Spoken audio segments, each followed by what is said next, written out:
Thanks for tuning in to Bourbon Drop. I'm your host, Myron. Today, we are doing a sample Sunday. I know that it has been a long time since I've been able to release a sample Sunday. Shout out to Dave Vogel saying, Dave V is always looking out, man. This is the Augusta Distillery Old Route 8 8-year. This one comes in at 134.8 proof.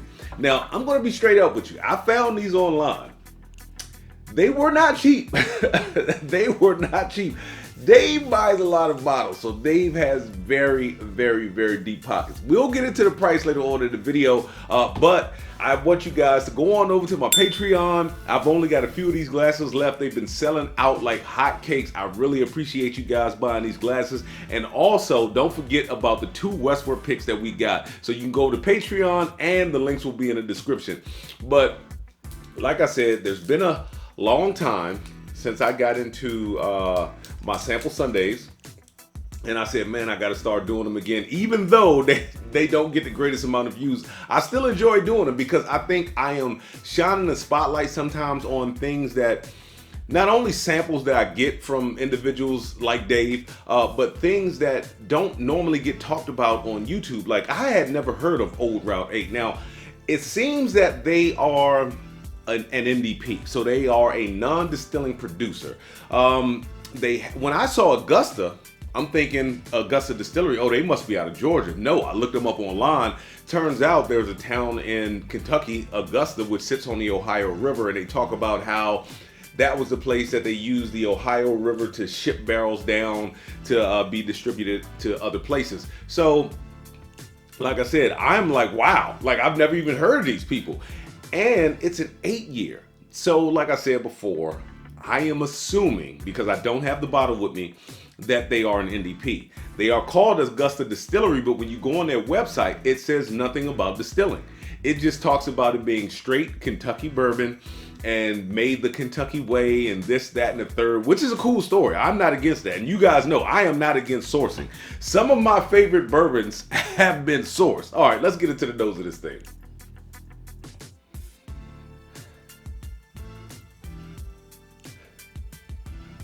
Not much initially on the nose. It's given oak. I know it's bourbon. I mean, I can just tell by the smell that it's bourbon, but it's given like a little bit of oak, maybe a slight bit of citrus. Not picking up any brown sugar or char just yet. All right, let's get into the palate.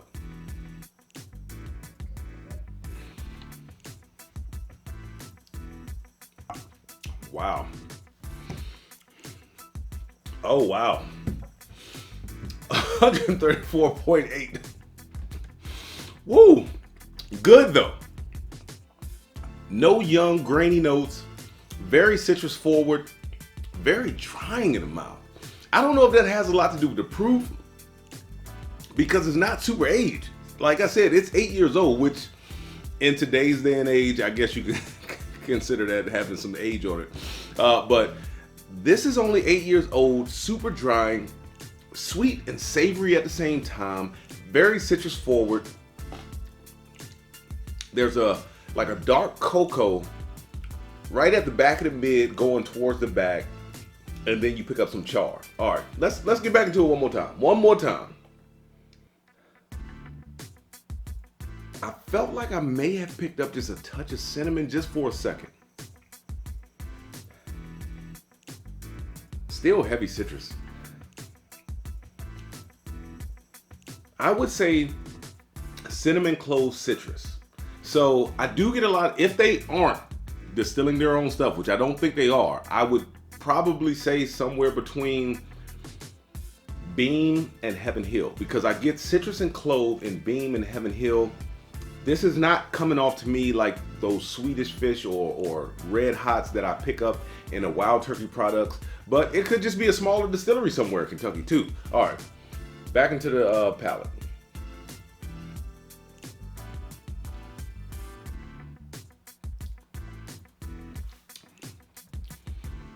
That's good. Maybe, I don't know, maybe my mind is telling me lean more towards Heaven Hill. That's good. That's got a clove in it.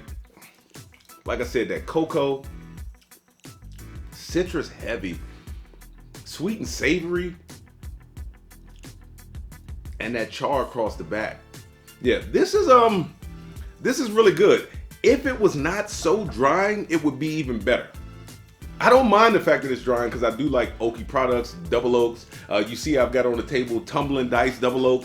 This will probably be out tomorrow because today's Saturday. This will probably be out tomorrow. I have shot the double oak reviews for the Tumbling Dice and for these Pursuit Uniteds. These are S&W picks. Shout out Kevin. Shout out Brad too for going down there with them. But let's get into the breakdown. Is this worth the chase? I told you guys I'm being a little more stingy with my picks this year. I am not going to say that this is worth hunting from store to store, like running out, standing in line, standing overnight, or camping out overnight to get. However, it's very good. It's very good. This is where we start to run into a little bit of the problem. And in the beginning of the video, I said that this was an expensive bottle. So shout out to you, Dave. This bottle was $114.99. I know, 8-year product, 134.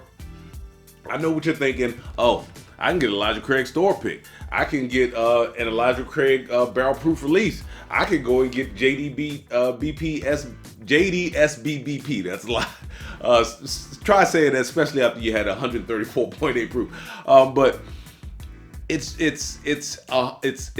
a lot of money to be spending on an 8-year product. I know it's 8 years and it's 134 point, like I said, 8 proof. So it's almost around that 135. That is a lot of money. So now I'm going to get into, is it worth retail?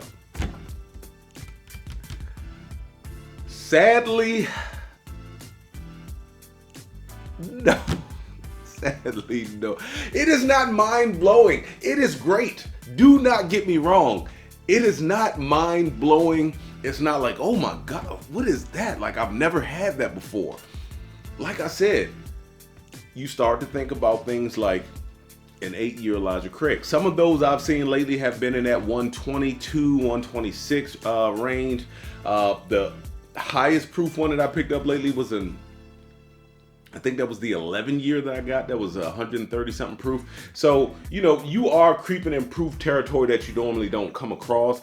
The ladies liquor pick that I got, that was an Elijah Craig barrel pick, and it was 8 years old, 133 point something proof. I can't remember what it was. It was 131.8 or 133. But look, those 2 proof points, whatever, it really doesn't matter. But that thing was amazing. It actually made my bourbon of the year one year. This is a very good product. It's very drying, and that price just kills me. So when it comes to, is it worth retail? Like I said, I'm gonna have to say no. Who is this for? I had kind of a low proof for me, warm up pour of 10. Well, I might as well just look at the bottles, 105 and 108, because I kind of like had a little bit of this and a little bit of that. But then I had like a 122 proof Bernheim, which I have not released yet. That will be coming out. And so I was thinking I was going to be safe when it came to this 134.8. That thing right there, it didn't burn, but it kicked me in the nose. I mean, like hard. That thing drinks every bit of its proof. So that is going to be for experienced bourbon drinkers only. Will it always be on a bar? Now, this is a sample. If I had it and I bought it with my own money, would I keep it on the bar? I would keep it on the bar because it would be more of me trying to savor it and save it so that people can try it. I would, with that price, I definitely wouldn't want to run through it. So yes, if I had it, it would be on the bar, but more so because I'm saving it and wanting other people to try it. And with that being said, let the whiskey flow. Never run out unless you head it to a drop. Till next time.